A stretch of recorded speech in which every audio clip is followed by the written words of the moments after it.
Hey everyone, Joshua Kirk here with you once again. Now it's time for episode 161 of Album of the Day.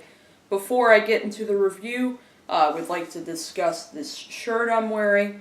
As you guys know, I was away for the past week for MDA summer camp, and this is like the new this is like the new T-shirt that I had received from them, pretty much.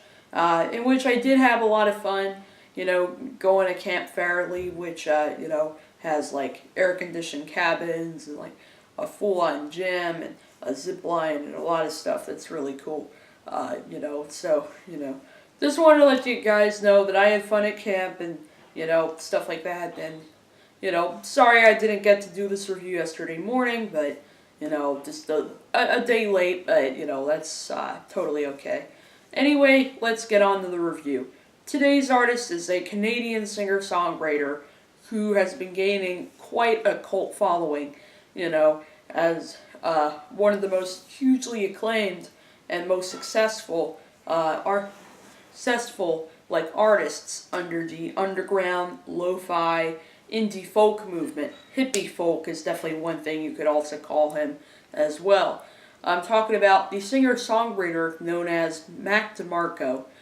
Been around since the early 2010s and has released quite a few albums and a couple of EPs as well. And I'm here to review his latest album, which just came out on May the 5th, 2017. And the album is called This Old Dog. And as you can see, this is the vinyl copy. This is my vinyl copy of the album right here. I bought this at one of my favorite record stores in Baltimore called the Soundgarden. This is actually kind of a limited edition release, and I'll show you why in a minute. But anyway, here's the cover. Really cool album cover here, and really actually kind of fits with the vibes of the record too. And, all kinds of crazy details that you can pick out of it. There's the back. The track listing isn't on the back, it's listed on the vinyl only. This is on an independent label known as Captured Tracks. Anyway, there's the inside. Really nice gatefold in here. Basically the album cover, picture of Mac, and then basically the thank yous and the liner notes. So nothing too, extravagant going on with the packaging, but, it's good enough. And this is the vinyl. And this is on limited edition white vinyl, so I was pretty lucky to get that, because it's so cool. Here's side A, and then here's side B. Yeah, and there was a download card in here, but I already used the download card, so, that's why it's not in there anymore, because I actually now have it on my iTunes as well. Because lately I've learned the beauty of download cards, of how, it's a much more portable way to get to listen to something you have on vinyl. That's the packaging for This Old Dog, the new album for Mac DeMarco on vinyl. Now, for my relationship with Mac DeMarco, not necessarily the most well versed in his music, but I would say I wouldn't really consider myself a big fan of Mac DeMarco.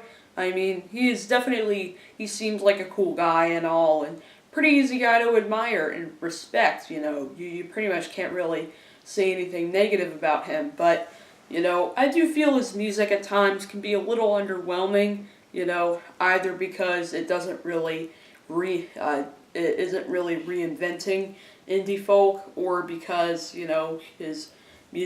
sometimes his music barely has that much purpose to it, from records like 2 or Salad Days. I've heard some of Salad Days, and by far probably some of his most underwhelming stuff to date was on that record.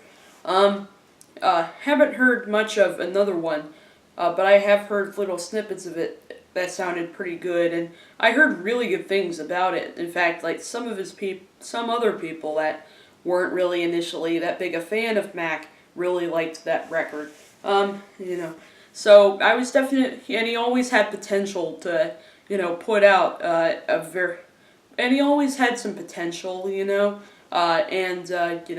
I was definitely excited to hear what he was gonna, do on his new record. And upon hearing it, in my opinion, This Old Dog is probably Mac DeMarco's best album to date. This is one record where I don't just love a few songs from it. Really, the whole record from front to back is, very, consistently produced and written, and, he's definitely very much matured in on this record as, a songwriter and a musician, and even a singer for that matter, too.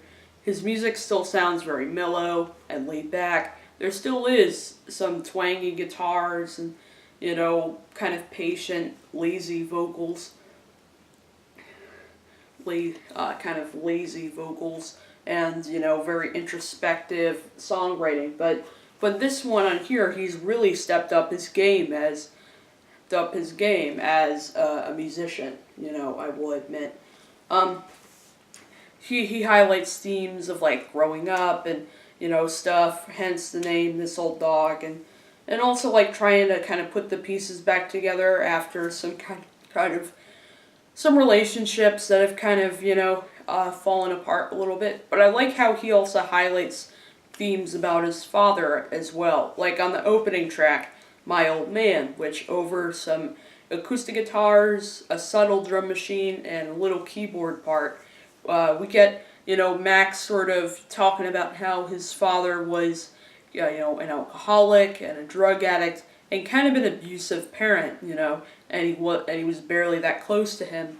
But in this song, he sort of talks about how he seems to be seeing more of his old man in him, sort of like his own little self-reflection, pretty much.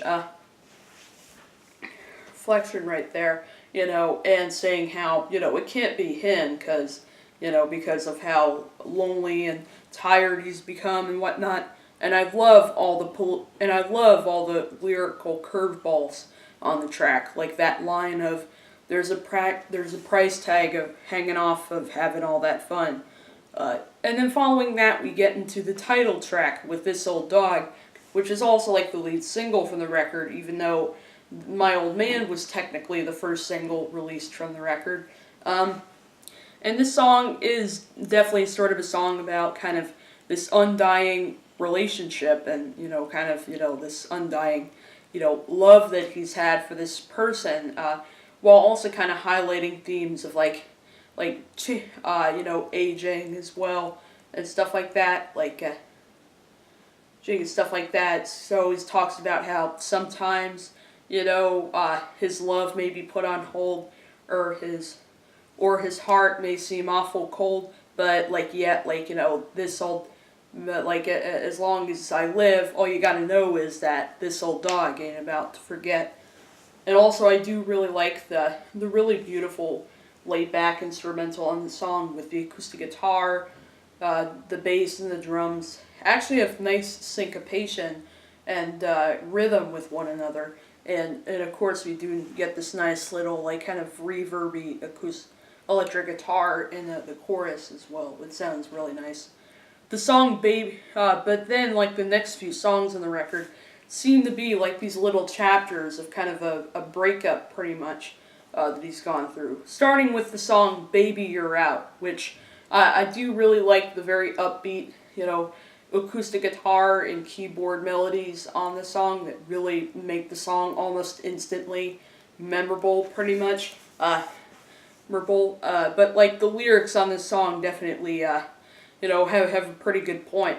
He sort of seems to be dealing with this person who, out of all the things she wishes she never done, she keeps saying that, being with him was number one. And he's sort of given her some advice, being don't dream about the ways things could have been, because, you should remember all the faces you let in, and all the faces, still unseen, uh, seeing, and how there's really nothing to cry about, here. You're just kind of looking for something to fixate on. And sort of, he has kind of a sense of apathy, like in the chorus when he says that, line of, there's nothing to cry about, 'cause baby, you're out. But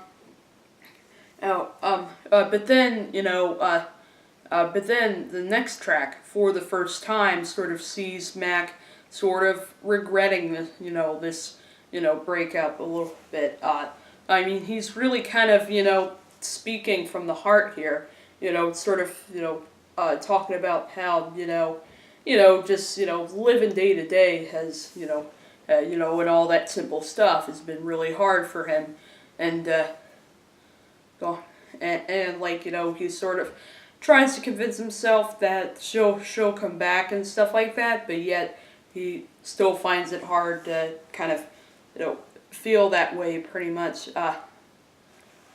because it, feels just like, seeing her for the first time, again, pretty much, again, and, like this, again, and also, like, another kind of, like, lyrical curveball, ball on this record that I do really like is, like, on this song of, like, somehow, this old heart found time to work it out this far. That's poeticism right there, Mac. And really beautiful ballad, like, love, the really nice, keyboard work. Like, the song has some really nice, keyboard work on here, really showing Mac's sort of, newfound kind of fascination with synthesizers and really kind of the beautiful heavenly sounds you can create with them. The song One Another, definitely one of my favorite tracks on the record. I love kind of I love like the upbeat, sunny like vibe to it. Probably one of the hookiest songs on the entire record, in my opinion. It's definitely a good song, kind of like, it's kind of a good kind of stomp along kind of track, pretty much. I really like the message on this song. I like how he's sort of trying to, after kind of, sort of the heartbreak from the last track, he's sort of trying to, have a more optimistic take on this breakup, pretty much, because it's important to have a little optimism, especially if you're going through a tough breakup, pretty much, the way he did. And, there's definitely all kinds of interesting poeticism on this track, like, you'd run the risk of all the risks you take, and in losing love, you gain a friend, in which you certainly do, Mac, that's for sure. Sure. The song Still Beating sort of sees, Mac sort of kind of, telling this, girl that he's like parted ways with, that although, although they're not around each other anymore, and even though she doesn't care about him anymore, he's like he's sort of saying that, he still really cares about, her, and that, his heart still beats for her, even though she, barely feels it at all. And, he just doesn't want anything to, happen to her necessarily.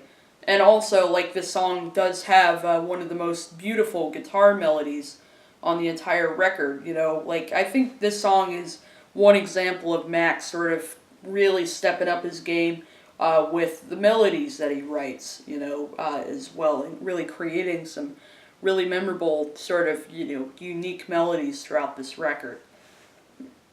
Then we get a little intermission in the middle of the record, with a 1.5-minute interlude called Sister, which is a really beautiful, touching tribute to, like, his, half-sister, and it definitely has a perfect place in the middle of the record. It's really short, but, it really does add so much to this record, and there's definitely enough going on that track too. And like those like lone 5 lines and guitar riff are definitely enough to make it, memorable pretty much.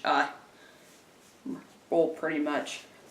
And and then you flip over to, side B, and just kind of unexpectedly out of the blue, you get this gorgeous, bossa nova kind of bossa nova, sort of, relaxed,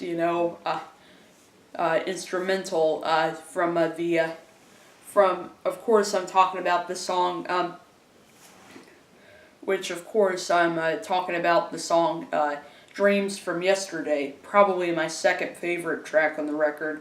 I'll get into my favorite track later in the video. But,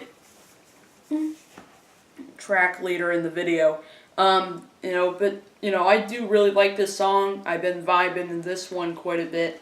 And I love, the very relaxed vibes to it. It's the kind of song, where it does kind of musically feel like this song where you can just kind of like let your worries go and stuff like that. Even though it's lyrical content, it's kind of like, it's kind of this thing where we all have bad dreams and we all have dreams that don't make sense, and we sometimes, kind of have to, sort of look around ourselves and notice that there's no more dreaming to be found, and there's no point in and crying because it was like you who denied them, and no amount of tears could roll back the years. So I don't remember the last time I heard a singer said that. And the same thing with that line from the song Still Beating, which goes, I never thought some silly songs could ever go and hurt someone. Pretty much. And, this is a song kind of about, how you kind of gotta bring back all your dreams from yesterday to kind of, sort of, to kind of, realize what you're really dealing with. But then, Mac definitely has a very smart point of view on the state of the world today, on the song A Wolf Who Wears Sheep's Clothes, which, do really like kind of the attention to detail going on with the instrumentation on the song. The infectious acoustic guitar melody, really cool, really cool, lead guitar riff on the song as well, and, a good bass line, and, a good kind of really interesting syncopation of, really good bass line, and some nice drums, and a bunch of hand percussion, like claves, and, shakers, and I think I heard bongos in there as well, and I do love me a little harmonica, so Mac delivered on that as well. And the lyrics, really like the message of the song. It's sort of a song about how, how we're all kind of predisposed to believe in, in a wolf that wears sheep's clothes, but, we shouldn't let the world outside our window pane get to our head, and, and we should hopefully make sense of all of this before our time is up. Sort of, talking about, the state of the world and stuff like that, but sort of giving kind of a more positive outlook on it, as opposed to kind of, most other artists want to do an angry protest song or whatever, but Mac is, kind of more on I like how he's more on the optimistic side on that. The song, One More Love Song, the most recent single from the record, which is, definitely very quickly becoming a favorite at his live shows right now. Definitely, it's definitely, it's definitely probably, Mac's most, kind of ballad-oriented kind of song I think he's ever written, pretty much. But, really beautiful lyrics that feel like this really nice poem, pretty much. And also, the instrumentation sounds really nice, the piano and the harmonies and the chorus just sound downright incredible, Of credible pretty much, and it definitely does show that Mac definitely has like this album actually shows how multifaceted Mac can be of an artist, and I think this is something that I think some of his previous records have pretty much lacked. Lacked. But like even more ambitious is the very next song on the record, "On the Level," which is another single released in the record, and let me say, the synthesizer melody on this track just heavenly. I am like I am just in heaven that it is. I am just in heaven. It is that complex and beautiful pretty much. Beautiful pretty much, and he sort of seems to go back to themes of his father again on this track.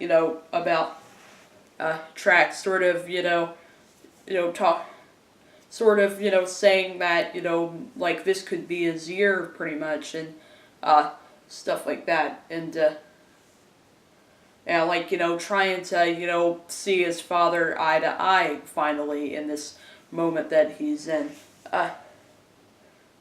and like and like and like trying to act like a man, like even from the underside pretty much. So definitely themes of growing up do show up on here, but he definitely does bring a more kind of introspection to like the second verse when he says how he never really had a voice or a chance or really a choice for that matter.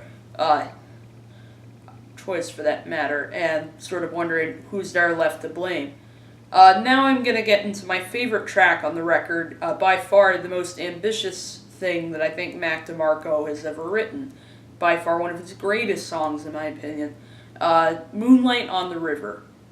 I love this track. It's track, so it's kind of a, kind of also kind of like a slower kind of ballad pretty much. But like definitely very gorgeous, and the lyrics on this track are again delving into and the lyrics on this track are again sort of delving into like themes about his father pretty much, sort of revealing how even though they were barely that close to each other and that easy conversation weren't exactly what they're at, he still really cares about him, and he's still such an important part of his life,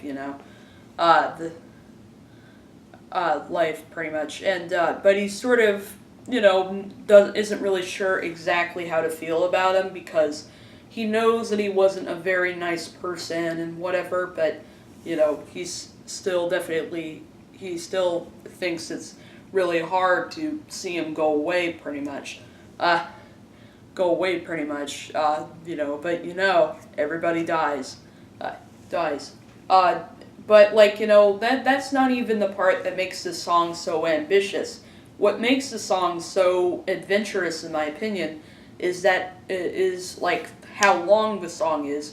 It's a whopping 7 minutes, and has this like 3-minute sort of blown out outro at the end, which that outro at the end is really cool, because like you get nice little straightforward structure from the guitars, the bass, the drum, and the keys, and you do get a really nice electric guitar melody in that part. But then there's all these different weird sound effects that eventually pop up. It could be like like an electric guitar put through some weird effects pedal, or it could be a sound collage maybe filtered through a keyboard or something like that. I'm not sure exactly what it is that's going on, but believe me, it's insane and it's awesome. Awesome. Like, I think it's interesting how you get like kind of a nice bit of kind of skeletal structure, but then eventually it kind of allows you to just kind of sabotage it with whatever you want, and that's exactly what Mac does here on Moonlight on the River, and he does an amazing job of it. considering he's never really done something like that before. And there's all these weird sounds going on, like you'll hear weird parts like somebody laughing, and at the end of the song you'll hear like what sounds like a phone conversation between a male and a female, but mostly a male talking. It sounds like it's kind of another one of those things where it was like wasn't supposed to be there, but yet it's like, why not? Because this song, the little imperfections are what make it so amazing. And then it closes with watching him fade away, which, it's interesting how the first and the last songs in the record are like, sort of about his father, while the songs in between are kind of more about relationships that he's been dealing with and stuff. With and stuff like that. And like on this song, he sort of talks about how he doesn't really have the guts to call him up necessarily, and even though they barely know each other, it still very much hurts. Watching him fade away is definitely one of the sadder tracks on the record for sure. And like even though the song probably is the weakest song on the record in my opinion, because I think the synth, it's just him alone on a keyboard. And while I don't mind that, I do find the synth melody on the song to be kind of underwhelming, to the point where, the lyrics are pretty much the reason I really like the song, but not necessarily the music going on over it. But on over it, even though it definitely did work nicely as the closer for the album, though. So yeah, definitely really like this record. I think it's definitely gonna, end up on my, top 50 records when I do that list. And I can totally see why there are plenty of critics that seem to be praising this record. Like I know the album has like a 7.9 out of 10 on Pitchfork, which is practically an 8. 8, and some other really positive reviews and whatnot. Because Mac DeMarco really has stepped up his game as an artist, and after hearing this record, I'm definitely excited to hear what he has in store next. So I'm definitely going to give this album, an 8 out of 10. So that's my review for the new Mac DeMarco album, This Old Dog, and I'll see you for episode 162.